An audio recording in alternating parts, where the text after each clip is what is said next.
Preparado para desvendar mistérios médicos sem precisar abrir um único livro? Pois bem, este é o canal Qual a Doença? E, no episódio de hoje, vamos nos aventurar em uma análise aprofundada do intrigante episódio 9 da primeira temporada de Dr. House, intitulado Me Deixe Morrer. Imagine só. Você é um músico prestes a lançar seu próximo álbum. Durante a gravação de uma nova faixa, subitamente sente como se o ar ao seu redor estivesse acabando. Tenta cantar, mas cada nota se transforma em um esforço quase impossível para puxar oxigênio. A banda para, os técnicos de som se apavoram, e você percebe que precisa de ajuda imediata. É esse o cenário dramático que dá o pontapé inicial em Me Deixe Morrer. Logo que o músico chega ao hospital, a equipe médica constata que, curiosamente, sua oxigenação permanece estável, embora ele relate uma enorme sensação de falta de ar. Essa contradição entre sintomas e dados objetivos é o primeiro grande indício de que estamos diante de um caso mais complexo do que se supunha inicialmente. Enquanto tentam compor o quebra-cabeça, os médicos decidem manter a terapia com antibióticos de amplo espectro, pois o paciente já se encontrava em tratamento para pneumonia. No entanto, mesmo com esse cuidado, sua dificuldade respiratória persiste de forma inquietante. Tudo aponta para um agravamento do quadro,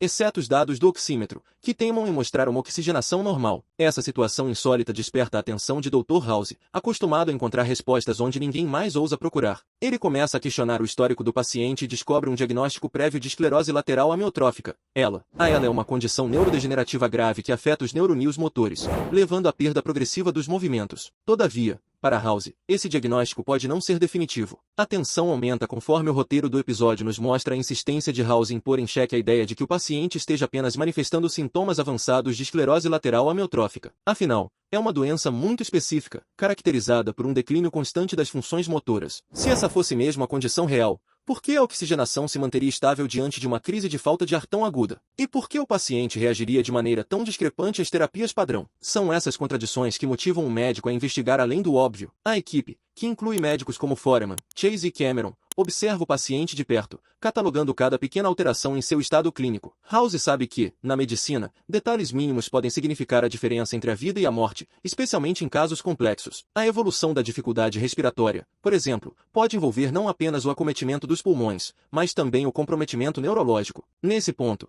o episódio destaca a habilidade única de House em correlacionar sintomas e sinais que, à primeira vista, não parecem conectados. A trama ganha contornos ainda mais dramáticos quando o paciente, resiliente e determinado, decide assinar uma declaração de não ressuscitação, DNR, na sigla em inglês. Esse documento, em síntese, indica que ele não quer ser submetido a procedimentos invasivos de emergência, como a intubação, caso sua condição piore a ponto de ameaçar sua vida. Esse ato corajoso confronta a equipe médica com um dilema ético profundo. Afinal, médicos têm o juramento de fazer todo o possível para salvar vidas, mas também precisam respeitar a autonomia do paciente, que pode se recusar a receber certos tratamentos. Em Me Deixe Morrer, essa tensão chega ao ápice quando House, percebendo que o paciente corre perigo iminente, decide ignorar a DNR e proceder com a intubação. Essa atitude contraria a vontade expressa do paciente e desencadeia um debate intenso, não apenas entre os personagens, mas também na mente de quem assiste ao episódio. Diante do embate moral, a situação se torna ainda mais desafiadora quando a equipe recebe uma ordem judicial, colocando House sob risco de sofrer consequências legais por ter agido contra a declaração de não ressuscitação. Terá House agido corretamente ao salvar a vida do paciente, mesmo contrariando sua vontade? Ou teria sido mais ético respeitar o desejo de não prolongar a luta contra uma doença progressiva e incurável? Essas perguntas são centrais no episódio, lembrando-nos de que, na medicina, nem sempre existe uma resposta simples ou universal. Enquanto o conflito ético permeia a equipe médica, o paciente vê sua saturação de oxigênio cair gradativamente, o que aumenta a pressão sobre todos os envolvidos. A suspeita inicial de doença de Wegener, uma patologia autoimune capaz de causar inflamação dos vasos sanguíneos, chega a ser cogitada, mas logo se descarta, pois as evidências não se confirmam. Cada hipótese derrubada deixa um vácuo angustiante, empurrando a investigação a outro nível de complexidade. A progressão da paralisia, inclusive, reforça a crença de alguns de que a esclerose lateral amiotrófica é, de fato, a causa de tudo. Entretanto, House continua desconfiado, pois há peças que não se encaixam nesse quebra-cabeça. Determinada a encontrar respostas, House opta por levar o paciente a uma máquina de ressonância magnética para vasculhar possíveis danos ou inflamações escondidas. É nesse exame de alta tecnologia que surge uma descoberta surpreendente, uma embolia que resultou na paralisia do braço do paciente. Uma embolia, nesse contexto, significa que um coágulo ou fragmento bloqueou o fluxo sanguíneo em um vaso, impedindo o suprimento adequado de oxigênio e nutrientes à região afetada. Essa revelação reorienta completamente a estratégia de tratamento, pois mostra que talvez o problema seja cirúrgico, e não estritamente neurológico. A remoção cirúrgica do êmbolo se apresenta como a principal esperança de recuperar a mobilidade do braço,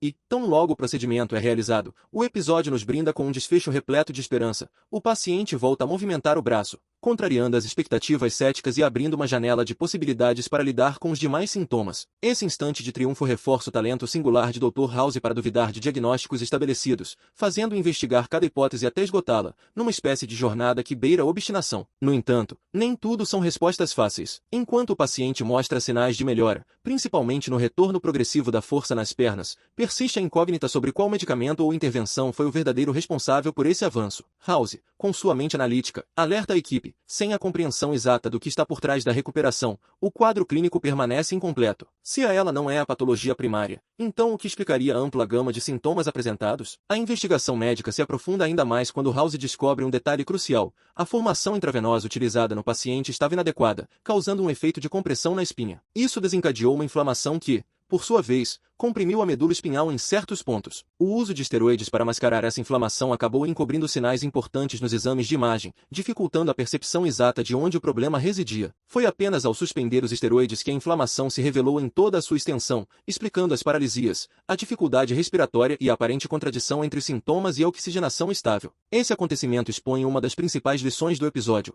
medicamentos podem tanto ajudar quanto atrapalhar o diagnóstico, dependendo de como interagem com o organismo e com as condições subjacentes. A ela, nesse caso, fora cogitada de forma equivocada, pois os sintomas simulavam a fraqueza muscular típica dessa doença. Contudo, a real vilã era a inflamação na coluna, que comprimia a medula espinhal, interrompendo os sinais nervosos enviados aos músculos. A experiência serve de lembrete para profissionais de saúde e espectadores sobre a importância de reavaliar hipóteses sempre que surgirem inconsistências no quadro clínico. Para compreender por que ela foi equivocadamente considerada, vale destacar as características dessa doença. A esclerose lateral amiotrófica é uma enfermidade neurodegenerativa progressiva, na qual os neuroníons motores, responsáveis pelos movimentos voluntários, são afetados de forma irreversível. O indivíduo passa a perder força nos membros, pode ter alterações na fala, na deglutição e até no controle respiratório. Com o avanço da ELA, o paciente normalmente depende cada vez mais de equipamentos de suporte vital, por vezes necessitando de ventilação mecânica para respirar. Embora não haja cura definitiva, há intervenções que podem prolongar a vida e melhorar a qualidade de quem enfrenta a doença. Em Me Deixe Morrer, o diagnóstico de ela teria sido dado inicialmente ao músico, mas as descobertas posteriores mostraram que esse diagnóstico não correspondia à verdadeira dinâmica do quadro clínico. A verdadeira causa dos sintomas, como se revelou, estava numa inflamação que comprimia a espinha. A medula espinhal pode ser comparada a uma via expressa de informações. Qualquer bloqueio, seja por coágulo, processo inflamatório ou lesão, interrompe a passagem de sinais nervosos entre o cérebro e os músculos. Sem esses sinais, os músculos ficam isolados, resultando em fraqueza ou até paralisia completa. Essa compressão pode ocorrer em diferentes segmentos da coluna, como na região cervical, afetando braços e parte do tronco, ou na região lombar, prejudicando a mobilidade das pernas. Em casos ainda mais graves, a capacidade respiratória pode ser impactada, pois há nervos responsáveis pelos movimentos do diafragma e outros músculos envolvidos na respiração. É justamente esse contexto que explica a miscelânea de sintomas exibidos pelo paciente no episódio. Ele lutava para respirar, mas, ao mesmo tempo, apresentava oxigenação adequada, algo que não é habitual em quadros clássicos de insuficiência respiratória. A inflamação na coluna, aliada a uma sequência de erros e acertos terapêuticos, fez com que o processo diagnóstico se complicasse ainda mais. Não bastasse isso, os esteroides utilizados para conter a inflamação inicial acabaram disfarçando o problema. Assim, a equipe médica demorou para perceber o efeito exato que essa inflamação causava na medula. A descoberta da formação intravenosa inadequada surgiu como a peça final desse quebra-cabeça, deixando claro que um detalhe aparentemente irrelevante, a forma de administrar um remédio, pode redefinir todo o curso de um caso clínico. Dr. House, em mais uma demonstração de sua genialidade, percebeu que a história clínica, as manifestações neurológicas e até mesmo a persistência de alguns sintomas, apesar da oxigenação estável, indicavam algo além de uma simples evolução de ELA ou pneumonia. Ao final do episódio, vemos o músico recuperar gradativamente movimentos em braços e pernas, graças à retirada do êmbolo e ao tratamento que descomprimiu a medula. O paciente, outrora desacreditado, renasce para a possibilidade de retomar sua arte, ainda que a estrada da reabilitação seja longa. Agora que você já sabe mais sobre esclerose lateral amiotrófica, fique com o trailer do próximo episódio. Nos vemos em 4 dias para desvendar esse caso juntos. Ah! Você me deu veneno! Você me deu... Droga! O exame de sangue chegou faz uma hora. Não!